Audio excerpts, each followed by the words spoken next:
But the big news today, guys, the first bit that's broke is that Arsenal are preparing a new and third bid, a new bid, an improved bid for Declan Rice of 100 million. We've also been told by Fabrizio Romano that essentially, and I'm not going to do the transfer talk stuff online, but he's happy to join Man City. He's agreed to their personal terms. We know that clubs don't bid unless personal terms have already been agreed. It's been reported this afternoon by some that Man United will make a bid. Some journalists are kind of a little mooted on the fact they're saying they have made an undisclosed bid. That tells me it's cash plus players. 3 teams now in for Rice. Arsenal still leading the race. How do you see this one going, Babs? Because a lot of Gooners were a little nervous today when they saw the David Ornstein dagger that City were officially in this race now. Talk to me. I mean, it's to be expected, right? When you're going to go sign a top quality player, you're not going to have it as easy as just one club after him. There's always going to be other teams in for him. So I think it's, in a sense of the player, it just shows how good he is. If Man City think he can replace Gundogan, if United want to sign him as well, you can expect the interest there. The offers are the offers, unless City offer crazy amount more than Arsenal, I still think Arsenal are the favourites because I think Rice has made clear his preference is Arsenal. But that being said, if City agree a deal and Arsenal don't, he'll be happy to go to Man City, and likewise Man United. So for Arsenal, it's a matter of they've convinced the player that Arsenal is a place for him, but it's not about the player right now, it's about the club. And West Ham want as much money as possible up front. Arsenal don't have Man City's level of instant cash where they can go and drop 50 per window, and they have other targets as well. So it is going to be difficult to get it done, but hopefully that third offer is the right structure because Arsenal know what West Ham want. The concern is Man City can blow you out of the water. But that being said, Man City in the past have always gone into, they don't like going into bidding wars. Harry Maguire's an example. I think there was Alexis Sanchez, another one as well. There's a few players that Man City could have signed, even Virgil van Dijk, and they will have their limits there. So for Arsenal, because he's our priority, because we need him more, and I think he'd be more of a starter at Arsenal, I'd hope that we can get the deal done. But it's, again, a matter of just agreeing the deal. Babs, I get that point that you make, but how I look at it, right, is Man City would have spoken to West Ham and they know exactly how much they want, right? The terms that Man City offer and the targets and the add-ons that they add would be more realistic because right now they're a winning club. If they say, Champions League and Premier League and we'll give you an extra 15 million or whatever, West Ham are more inclined to accept that because it's more realistic because you guys haven't won a league in 20 years and you've never won the Champions League. So as much as you want to add that as an add-on, they might look at that and think this is unrealistic because Arsenal haven't showed us that they can do this. I know that's what the plan is in terms of your next phase. Don't know what phase you guys are in now, phase 4, whatever. That's your next phase. So start challenging for these trophies, yeah. But if you're looking at Man City right now, they're going to come with the upfront payment, which in my opinion will be a lot more attractive than what Arsenal will offer because Arsenal haven't got a good record of negotiating well. Do you know what I mean? You've done this with Mudryk where the terms weren't great, and now the same thing's happening where you're dilly-dallying and Man City have come in. So it's a bit long for you guys. I'll be honest with you. I wouldn't classify. Man City want Rice. Man City want Rice, and if they want him, they're gonna get him. Right? I don't classify it as dilly dally. No, they wanted Kukurea and you got him. That's what I'm saying, bro. Man City have done this. The point is, only because Man City have more resources available isn't our fault. They've got richer owners. What can we do about that?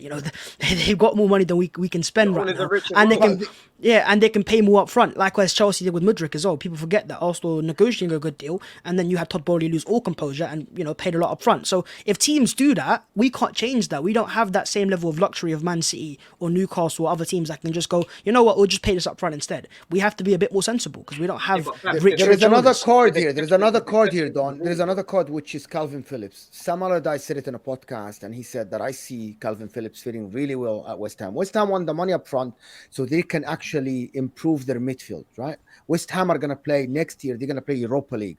They need to improve the squad, right? So Calvin Phillips going there plus money, at least that removes some headache from West Ham to replace Declan Rice. And I think that's a card that nobody's thinking about.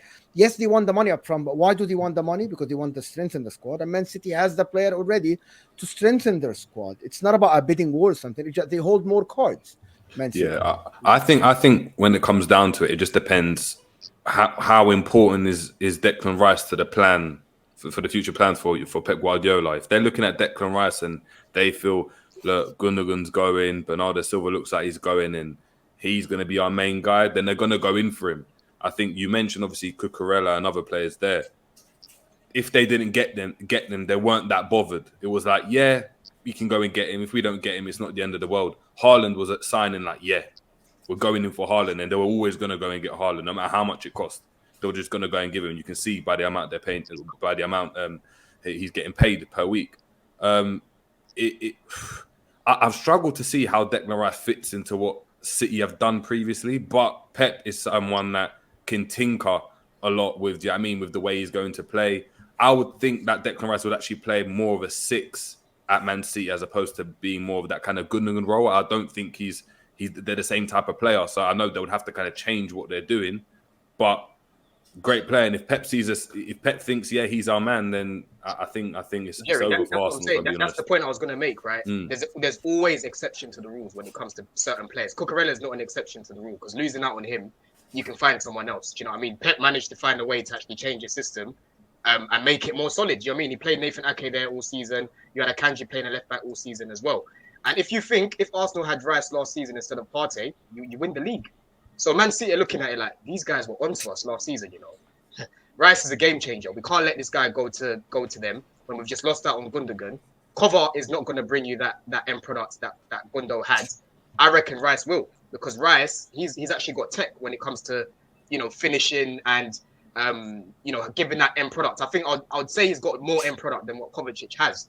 So realistically, Rice is the exception to the rule. So I know what you're saying about bidding wars, but City they're gonna come in if they want him and they've identified him as their main target now, same way they did with Grealish. I don't see how they walk away without the player, honestly. And I'm not just saying this as a Chelsea fan. I'm just speaking the game, right? I'm offended. I'm offended that none of you are talking about United maybe getting him ahead of Arsenal and City. Do you guys have the money? Really, is the question that I'm only thinking about. But I was going to ask, don't you guys think with Kovacic, like you just mentioned there about Kovacic not really having the end product? Pep will turn him into a Gundogan goal scorer. That I've got no doubts that he could easily turn. That's what I think. I don't see that goal scoring before. No, regardless if he had it before or didn't. That's before, what I'm saying. If he can turn Gundogan into, why not Kovacic? Exactly, and this is what I'm saying. I feel like let's put it this way: I'm more likely to see Kovacic being the goal scorer than I am Rice being the goal scorer. Rice, I feel, would almost come in there as kind of like the recycler in the team, someone who's got good touches on the ball, can bring the ball forward. If you talk about scoring goals, Rice isn't really there to score me goals. He's there to kind of play midfield position. Kovacic, I heard he was going to play between the midfield and the attack anyway. So then I'm looking at that thinking, bro, that's Gundogan right there. That's your Gundogan replacement, potentially. And I feel like with Manchester City, we all forget. They're not bothered either way. Get Rice, don't get Rice. It's not going to change up too much of what they're going to do because, as you mentioned, like a Cucurella, they'll get someone else. Like, they'll literally just go out, find someone else. Like, Man City are one of them kind of teams, and Pep's one of those kind of guys. I'm not saying he doesn't have his main targets. Everybody does, but he's definitely not the manager in the Premier League, or he's one of the few managers who really cares that much when it comes to short and on the pitch. Short, short on the pitch. It's John Stones, Rodri in that double pivot. Declan Rice adds to that. Now they go for the quad. It's Phil Foden now is fit. It's him, Kevin De Bruyne, and Kovacic behind the striker. I think that's the perfect plan for Man City. They have 3 players for 2 positions in both aspects, the 2 behind the forward and the 2 in front of the defense. John Stones can sometimes drop to the defense and actually strengthen that because we know John Stones has improved that last year massively. I think it makes a lot of sense. I'm not sure why people are talking about Declan Rice being advanced. Next to Rodri, it's the best combination. Physical, big, both of them can drive with the ball. Kovacic in front of them with Foden and KDB. Kovacic gives you 25 games. KDB gives you 25 games. Fantastic team that can go for the quad next year. Does Calvin Phillips go then? Yes. I feel like Calvin Phillips already lost his chance with Man City. It's not like he did even a Grealish the first year where he kept trying him. He literally just didn't try him at the end. He preferred to play the young kid. What's his name? That young kid in the double pivot. Instead of playing Calvin Phillips, which tells me a lot on how he thinks about Calvin Phillips. When he prefers an 18 years old over Calvin Phillips. Yeah. I think with Calvin Phillips, it was an element of unprofessionalism. Almost, a bit. I did read things. I'm scratching my mind I don't want to misquote them, but essentially, man's overweight. He's not in great shape. Like, you can be out injured, but you can most injuries you can still train with. Yeah, I literally, do you know what I mean? I've watched both of the Conor McGregor documentaries that are on Netflix, the old one and the new one. This man's had surgeries and he's in the gym 2 days later lifting weights. You can stay in shape when you're injured. Like, that's called being a professional. But sorry, Don, you were going to say something, mate. Yeah, I was going to say, because you know how you said, like, if they don't get Rice, they'll just go get someone else, right? I don't know, man, because you're talking about someone that's basically on the verge of being world class. He just needs to go to a bigger club, an England international, someone that's knows the in and out of the Prem. West Ham captain, just won a trophy, first trophy in the past 43 years. I was at the parade. I'm from East London, so I was there. I could see how big that is for the club, yeah. And Terry made a good point the other day. Whoever gets Rice right now is getting Rice in his prime. So Man City aren't gonna wanna like that's just not someone that you just lose out on and that's it. Oh, let's just go get someone else. This is a big player that you're gonna miss out on. I agree with you. I agree with you. However, Remember, Caicedo's still available. You know, I mean, No, Chelsea ain't signed him yet. Now you're biting his bread. Now you're biting his bread. I do hear what you're saying.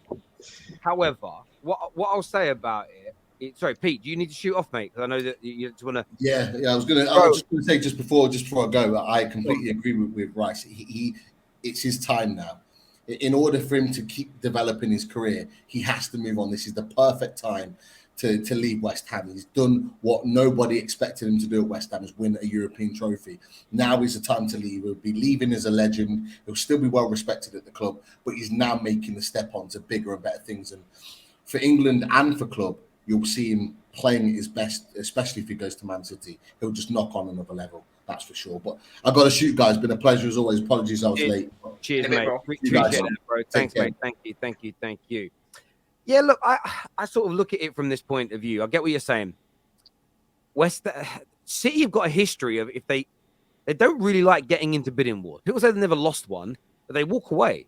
So if they do not pay more than they value a player, and they do not pay salary more than they value a player, that's why they walked away from the Alexis Sanchez deal, the Harry Maguire deal. There's Cucurella, as already mentioned earlier, Jorginho, and it's probably Fred. Every time that happened, the buying club either bid more money or offered bigger salaries, and City just went, that's not what we do. Now, they have a luxury in doing that because they're the best team in the country. They're winning. When you're trying to get back to the top, you have to take those bigger risks. So it's going to be interesting to see what happens. There's actually a quote here from TalkSport who say that the Moose, who's obviously well connected to Arsenal, to be fair, to West Ham, says Declan Rice, he still expects Declan Rice to join Arsenal, mainly due to him being an undisputed starter. And listen, I think Arsenal are still the favourites right now. And I think Arsenal will be selling all of them points. But I said it, funny, people keep coming at me saying, Terry, you've got to apologise to Lee Gunner. And I'm like, why? Well, you said that he's wrong to be annoyed about lowballing in bids. I didn't say he was wrong. I said I understood what he was saying, but I was explaining the caveat side to that. If Arsenal's first bid 2 or 3 weeks ago was 100 million, they'd be forced into paying 120. So I get why you do it. However, where I agree with Lee, and I said it a week ago when I was with Dean Jones, the bid blue shark is coming. And what Arsenal need to do, it's what they're reportedly going to do now, is bid that 100 million, make the structure good, get it accepted. I don't think, although he may have said this whole notion that he wants to 100% stay in London, it's never been true to that degree. He wants to stay in the Premier League in the UK, but this London thing was always a little bit of an over-exaggerated fallacy. He'd like to. Ideally. Ideally. Yeah, and ideally doesn't mean 100%. Before his head is completely turned and he starts to actually, I like the idea of that, stick a ring on his finger, as Beyonce said. Do you know what I'm saying? Get it done, lop him up, take him off the market. Do you know what I mean? Make him yours. That's what Arsenal need to do now. And most journalists that I've spoken to, either privately or publicly, they've all said the same thing. The only way he doesn't go to Arsenal is if Arsenal mess this